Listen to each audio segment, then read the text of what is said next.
First Contact Protocol. The emergency klaxons blared across Outpost Valkyrie 9, their haunting wail bouncing off the crystalline walls of the command center. Commander Nix Telliver's crest flared instinctively, the bioluminescent frills along her neck pulsing rapid blues and purples, the Valkyrie biological response to extreme stress. "Report," she demanded, six-fingered hands playing across the command console as her subordinates scrambled to their stations.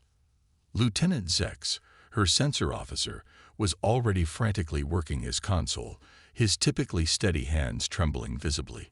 "Unidentified vessel approaching from the Terran border, Commander. It's big." "Classification?" Nix asked, mandibles clicking in agitation. "Running analysis now, but preliminary readings suggest." Zex's voice faltered, his crest collapsing flat against his skull, a sign of fear so primal it transcended Valkyrie military discipline. "It's a human warship, Commander." The command center fell silent. Even the ambient hum of the life support systems seemed to quiet in that moment of collective dread. "Confirm classification," Nix ordered, fighting to keep her voice steady. Zex swallowed hard, his throat sac pulsing. "Confirmed, Commander. Energy signature matches known human military patterns. Configuration and size consistent with their Artemis-class destroyer. Specifically," he paused, checking the readout again as if hoping it might change, "the HS Artemis itself." A wave of tension washed through the command center. Every Valkyrie officer present knew that name. The Artemis had single-handedly broken the siege of New Titan, outmaneuvered the supposedly invincible Makari drone fleet at the Battle of Epsilon, and somehow survived direct confrontation with a Krelnor dreadnought, a feat previously thought impossible for a vessel of its size. "How did they even get this close?" demanded Sub-Commander Vreck, Nix's second-in-command. "They shouldn't be able to approach without triggering the early warning network." Zex's frills pulsed with embarrassment. They seemed to be using some kind of spatial distortion technology. "Our sensors couldn't distinguish their signature from the background radiation until they were within 10 light minutes." "Impossible," Vreck hissed. "The laws of physics don't. The laws of physics don't seem to constrain humans the way they do the rest of us," Nix interrupted.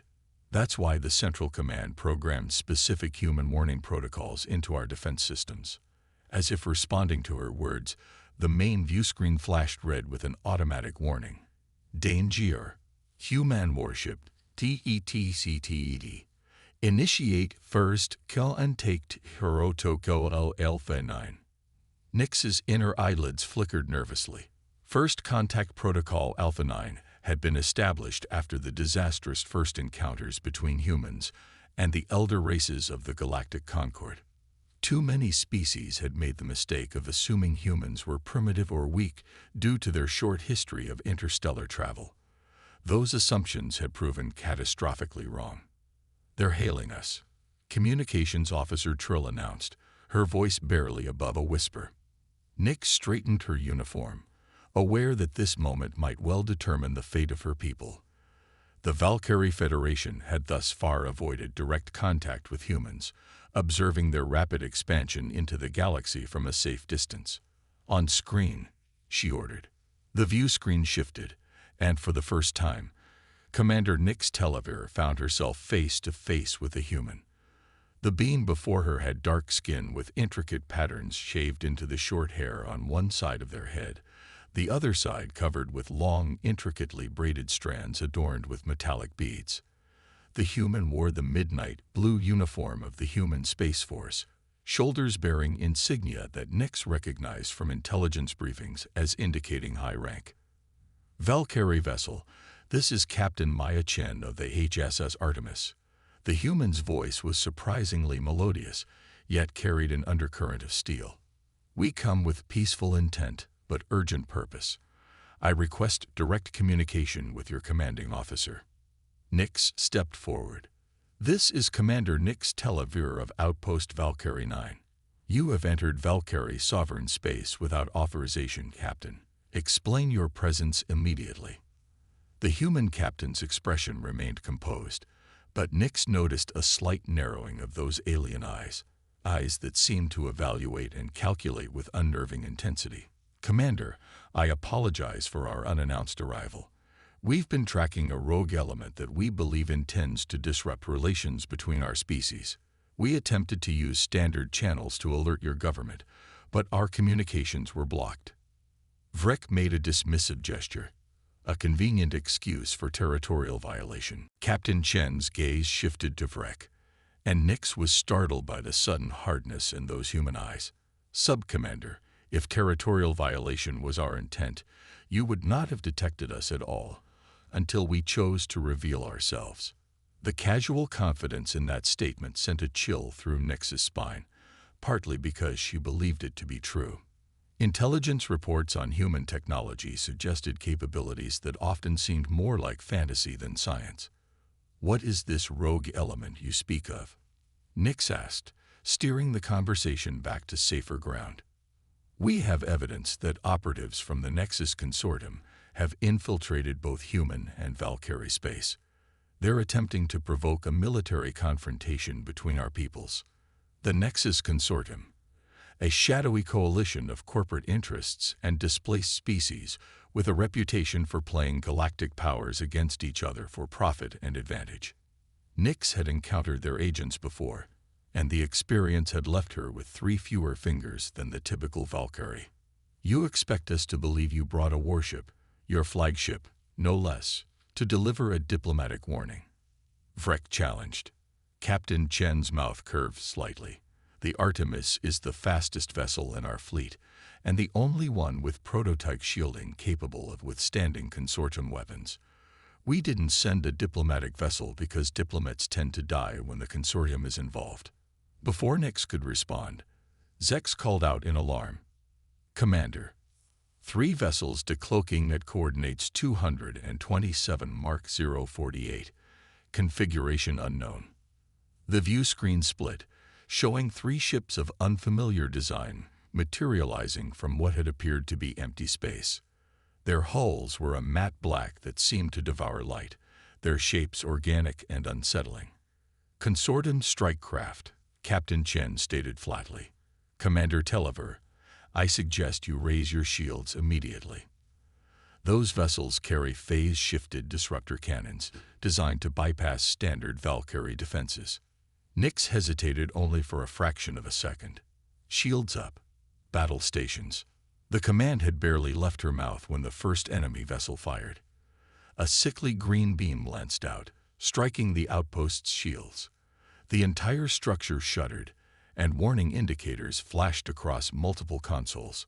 "Shield integrity at 64% after a single hit," Zex reported, voice tight with panic.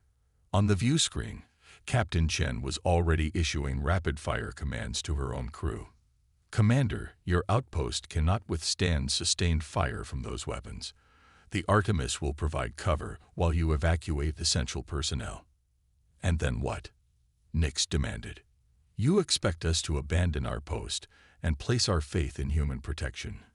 Captain Chen's expression was grim but determined. "I expect you to survive today so that humans and Valkyrie might have a tomorrow to discuss terms of cooperation. The choice is yours, Commander, but you have approximately 3 minutes before those ships bring down your shields." Another blast rocked the outpost, more violent than the first. "Shield integrity at 41%, Zex announced. Nix looked at the human captain, this representative of a species that struck fear into races far older and more advanced than themselves. Intelligence had always portrayed humans as dangerous, unpredictable, and relentlessly aggressive when provoked. Yet here was one, offering protection rather than conquest. "Very well, Captain Chen," Nix decided. "We will coordinate evacuation with your vessel. But know this, if this proves to be some elaborate human deception, the Valkyrie Federation will not rest until—" "Save your threats for those trying to kill us both, Commander," Chen interrupted, though not unkindly. "Artemis is moving to defensive position. Prepare your people for emergency transport." As the view screen returned to the tactical display, Nix caught a glimpse of the human vessel moving with impossible grace for something of its size, interposing itself between the outpost and the attacking ships. Vibrant blue energy flared from its weapons arrays, striking one of the consortium vessels with devastating precision. Evacuation protocols initiated. Vrek confirmed, though his expression conveyed clear disapproval of Nix's decision. As her crew rushed to follow evacuation procedures, Nix watched the Artemis engage the enemy vessels. The human warship moved like a predator, its actions seemingly anticipating the consortium's tactics before they developed. It was beautiful and terrifying, a perfect encapsulation of everything the galaxy had come to fear about humanity. Their uncanny adaptability, their technological innovation that bordered on the impossible, and their absolute, unwavering commitment once engaged in battle. "Commander," Zex called out, his voice tinged with awe despite their dire situation. The Artemis just reconfigured its shield harmonics mid-battle. They're adapting to the consortium weapons in real time. Nix's gaze remained fixed on the tactical display. "Now we know why the warning protocols exist," she murmured. "The question is whether they exist to protect us from humans, or to ensure we recognize when humans might be the only ones who can protect us." As her people prepared to abandon their outpost and place their lives in human hands, Nix couldn't help but wonder if this day marked the beginning of a new chapter for both their species, or whether it was simply the prelude to a more complex form of conflict. On the screen, the Artemis continued its dance of destruction. A stark reminder that in this vast and dangerous galaxy, perhaps the most dangerous thing of all was underestimating humanity. Strength in alliance. The interior of the HSS Artemis was nothing like what Commander Nix had expected. Intelligence briefings had painted human warships as utilitarian and Spartan, but the corridors they were escorted through featured living plants integrated into the bulkheads, soft ambient lighting that shifted to accommodate Valkyrie photosensitivity, and temperature zones calibrated for different species' comfort. "Your ship is not what I anticipated, Captain Chen," Nix admitted as they were led to the command center. Captain Chen smiled slightly. The Artemis was designed as a deep space exploration vessel before being retrofitted for military service. We kept the environmental adaptability features. Turns out being comfortable makes for better fighters and better diplomats. That blend of practicality and unexpected consideration seemed to characterize everything about the humans Nix had encountered thus far. Their security personnel were clearly combat-ready, moving with disciplined precision, yet they treated the Valkyrie evacuees with respectful professionalism rather than suspicion. The command center, when they reached it, was a hive of coordinated activity. Unlike the hierarchical arrangement of Valkyrie command structures, the human bridge operated in collaborative clusters, with information flowing visibly between stations via holographic interfaces. "Status report," Chen demanded as she took her position at the center. A human with silver-streaked hair looked up from a tactical display. "2 consortium vessels disabled, Captain. The third is attempting to retreat, but our gravitational tethers are holding it in place. Engineering reports shield efficiency at 82% after absorbing those phase-shifted attacks." And the Valkyrie outpost. Structural integrity compromised on 3 levels, but their core systems are intact. "We've evacuated all personnel as requested." Chen nodded, then turned to Nix. "Commander, this is Commander Jackson, my XO. Commander Jackson, please brief Commander Telever on what we've learned about the consortium's operations in this sector." The silver-haired human approached, activating a holographic display between them. 3 weeks ago, we intercepted communications suggesting the consortium had developed weapons specifically designed to appear consistent with human attack signatures when used against Valkyrie targets, and vice versa. Nix's crest flared with alarm. "False flag operations." "Precisely," Jackson confirmed. "They'd been seeding disinformation throughout both our territories, claiming territorial aggression from the other side. Based on the intelligence we gathered, they planned to destroy your outpost with weapons that would implicate human forces, then use the resulting conflict as cover for their operations in the disputed Virillion sector." The Virillion sector has no strategic value. Vrek interjected, having joined them. Its resources are minimal. Chen and Jackson exchanged glances that Nix couldn't interpret. The resources that you can detect are minimal, Chen corrected gently. However, the sector contains significant deposits of what we call transphasic quartz, crystalline structures that exist partially in subspace. They're virtually undetectable unless you know exactly what to look for. And this material is valuable enough to instigate war between our species? Nix asked. It's the key component in our new FTL communications technology, Chen explained. And potentially, with further development, instantaneous transportation systems. The consortium doesn't want either of our species to control it. They want us to destroy each other so they can claim it unopposed. Before Nix could process this revelation, alarms blared throughout the command center. Multiple ships dropping out of FTL. A sensor officer announced. Consortium signatures, Captain. 7. No, 8 vessels. Dreadnought class. The tactical display updated, showing the new arrivals. Massive ships that dwarfed both the Artemis and the Valkyrie outpost. They're charging weapons, Jackson reported, voice steady despite the obvious threat. Chen's expression hardened. It seems they've escalated their timetable. They must have had reinforcements waiting nearby. We cannot stand against such forces, Vrek stated flatly. The outpost is already compromised, and even your vessel cannot withstand 8 dreadnoughts. If we run, they'll destroy your outpost and frame humans for the attack, Chen countered. The war they want will begin regardless. Nix studied the tactical display, her military mind assessing their desperate situation. What options do we have, Captain? Instead of answering immediately, Chen turned to a section of the command center Nix hadn't noticed before, a cluster of humans in civilian attire rather than military uniforms, working at stations surrounded by incomprehensible equations and simulations. Dr. Patel, is the ICAR-US system operational? Chen asked. A human with intricate tattoos covering their arms looked up from their work. Theoretical testing was positive, Captain, but we've never deployed it in actual combat conditions. The power requirements alone would. Can you make it work? Chen interrupted. Dr. Patel hesitated only briefly. Yes, Captain. But we'll need to divert power from nearly every system, including life support. We have maybe 10 minutes of breathable atmosphere. Do it, Chen ordered, then turned back to Nix. Commander, I need to know if you trust us enough to follow our lead without question for the next few minutes. Your people will need to assist my crew in some rather unorthodox procedures.